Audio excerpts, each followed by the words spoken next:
नमस्कार। मेरा भारत मेरी संस्कृति चैनल पे आप सभी दर्शकों का स्वागत है। मैं हूं घनश्याम पंत।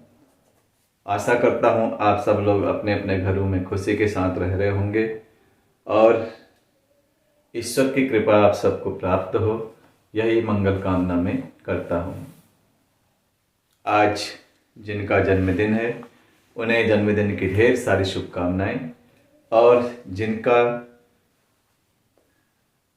आज शादी की सालगिरह है उन्हें भी चैनल की तरफ से तथा अपनी तरफ से ढेर सारी शुभकामनाएं देता हूं। मित्रों, जैसा कि आप सब जानते हैं, मेरा भारत मेरी संस्कृति चैनल अपने धार्मिक क्रियाकलापों और उसके प्रचार प्रसार के लिए कार्य करता है तथा आप सबको श्रेष्ठ जानकारी देने की कोशिश भी करता है।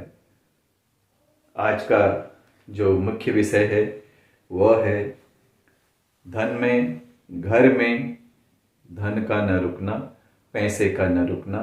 बहुत सारे लोगों की शिकायत रहती है कि हमारे घर में आर्थिक तंगी बनी रहती है, पैसा जितना भी हम कमा के लाते हैं वह रुकता नहीं है। तो कुछ न कुछ कारण होते हैं जिसकी वजह से पैसा रुकता नहीं। लेकिन बहुत सारे लोग कुछ आवश्यक खर्च करते हैं और पैसे को प्रॉपर्टी में चेंज कर देते हैं और उसके बाद भी कहते हैं कि आर्थिक तंगी है। तो यह आर्थिक तंगी नहीं मानी जाती। यदि आप उस पैसे का सदुपयोग कर रहे हैं तो वह आर्थिक तंगी में नहीं आता है। उसका आप दोबारा से रीसेल करके पैसा जुटा सकते हैं। तो मित्रों, आपको आज इस विषय में जानकारी देता हूँ। यदि आपके घर में आर्थिक तंगी है, वैसे तो पैसा कितना ही हो जाए कम ही महसूस होता है और अधिक चाह होती है, अधिक से अधिक, यानी पैसों का ही बिस्तर हो, तकिया भी पैसों का हो, ऐसा ख्वाब अक्सर आदमी देखने लगता है। तो यह भी उचित नहीं है। रहने के लिए घर, पहनने के लिए कपड़ा, खाने पीने का यदि सामान हमें प्राप्त हो रहा है तो वह भी माता की या ईश्वर की कृपा समझनी चाहिए। घर में यदि आर्थिक तंगी हो तो सबसे पहले तो हम आपको यह बताना चाहते हैं कि जो घर का उत्तर दिशा है तो वह कुबेर देवता की दिशा मानी जाती है। तो यदि हम घर में पैसा रखने वाली तिजोरी हो या अलमारी हो तो उसे उत्तर दिशा में रखें तो माँ लक्ष्मी प्रसन्न होती है। और अलमारी में या तो मध्य का स्थान होना चाहिए या ऊपरी हिस्से में धन का संग्रह करना चाहिए या धन को संभाल के रखना चाहिए। साथ ही कुबेर जी का यंत्र हो या माता लक्ष्मी का यंत्र हो, उस जगह पर रखना चाहिए। साथ ही जो हमारा पूजा घर है अक्सर उत्तर पूर्व दिशा में ही होना चाहिए। पूजा घर साफ रहना चाहिए। पूजा घर में माता लक्ष्मी और कुबेर जी का यंत्र भी हमें स्थापित करना चाहिए या मूर्ति स्थापित करनी चाहिए। नियमित रूप से उनका पूजन भी हमें करना चाहिए। साथ ही यदि हम दक्षिणावर्त शंख होता है, शंख दो तरह के, एक वामावर्त होता है, एक दक्षिणावर्त होता है। एक बाएं साइड की ओर घुमा होता है और एक का दाहिनी तरफ की ओर घुमा होता है। तो जो दाहिनी तरफ की ओर घुमा होता है वो दक्षिणावर्त कहलाता है। तो उस शंख को पूजा घर में रखना चाहिए और पूजा के समय नियमित रूप से उसे बजाना भी चाहिए। तो इससे माता लक्ष्मी प्रसन्न होती है और घर में धन की कमी नहीं होती है। घर को हमेशा साफ सुथरा रखना चाहिए। अक्सर लोगों का यह भी कहना है कि पश्चिम से पूरब की ओर झाड़ू नहीं लगाना चाहिए। अब जिनका घर पूर्वी दिशा की ओर से गेट होगा तो वो पश्चिम से पूरब की ओर ही लगाएंगे, लेकिन यदि आप झाड़ू किसी भी दिशा से किसी भी दिशा की ओर लगा रहे हों तो आप उसे संग्रह कर लें और कूड़ेदान में डाल लें, या फिर कूड़े की गाड़ी आती है तो उसमें डाल दें। साथ ही घर के मुख्य द्वार पे घी का दीपक हमें जलाना चाहिए। यदि मुख्य द्वार पे हम न जलाएं तो जहाँ पे तुलसी माता का मंदिर है या पेड़ है या गमला लगा रखा है हमने, तो वहाँ पे भी घी का दीपक हम जलाते हैं तो माता की कृपा हम पर होती है। और रात्रि में भोजन करने के पश्चात जूठे बर्तन छोड़ने नहीं चाहिए। बहुत सारे लोग जूठे बर्तन छोड़ देते हैं और सुबह साफ कर लेंगे करके छोड़ देते हैं। ऐसा नहीं करना चाहिए। रात के जूठे बर्तनों को रात में ही साफ कर देना चाहिए, जिससे आर्थिक तंगी नहीं आएगी।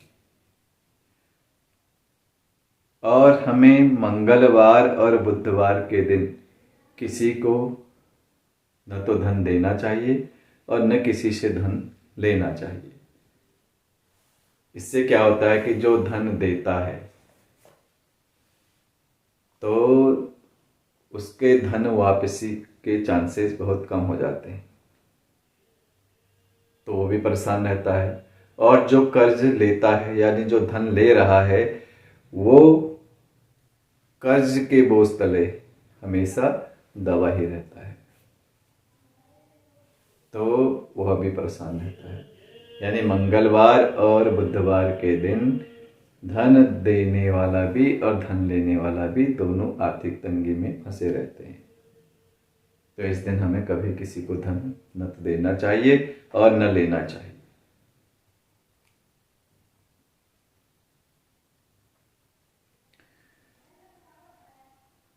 तो माता लक्ष्मी धन की देवी हैं, तो हमें पूजा करते समय श्री सूक्त, लक्ष्मी सूक्त और या कनक धारा स्तोत्र का पाठ भी हमें करना चाहिए, जिससे हमारे आर्थिक तंगी न रहे।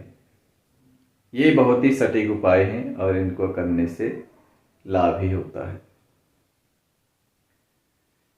शनिवार के दिन किसी भी पीपल के पेड़ के नीचे जा करके पानी में काले तिल मिलाएं और उस पीपल के पेड़ को जल चढ़ाएं। तिल मिले हुए जल को पीपल के पेड़ पर चढ़ाएं और उस पीपल के पेड़ से प्रार्थना करें। अपने पीपल के पेड़ को यह बताएं कि हमारी जो आर्थिक तंगी है इसे आप दूर कर दें। तो इस उपाय को करने से भी आर्थिक तंगी में लाभ होता है, आर्थिक तंगी नहीं होती है। कम से कम इसे 21 शनिवार तक करके आजमाना चाहिए। और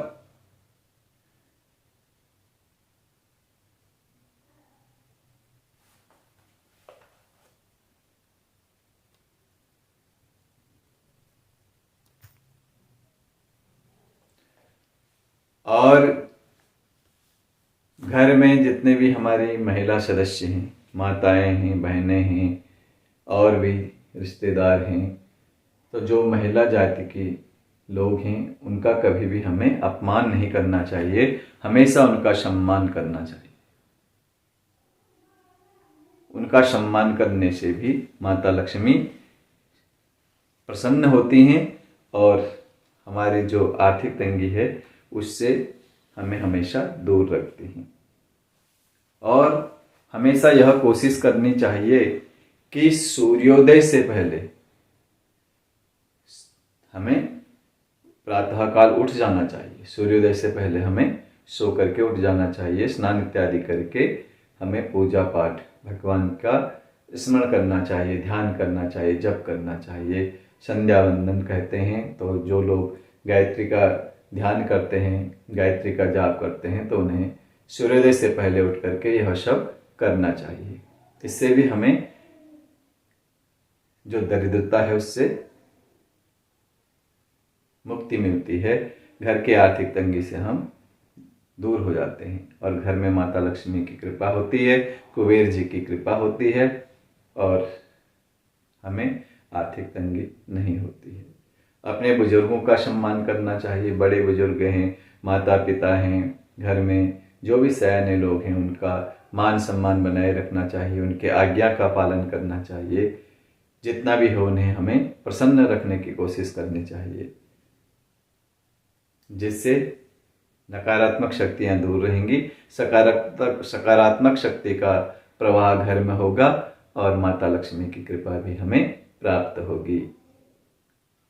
अच्छी सोच, अच्छे विचार, अच्छी भावना, श्रद्धा, विश्वास से किया गया कार्य सफल होता है, तो इसमें किसी भी तरह की आशंका नहीं करनी चाहिए।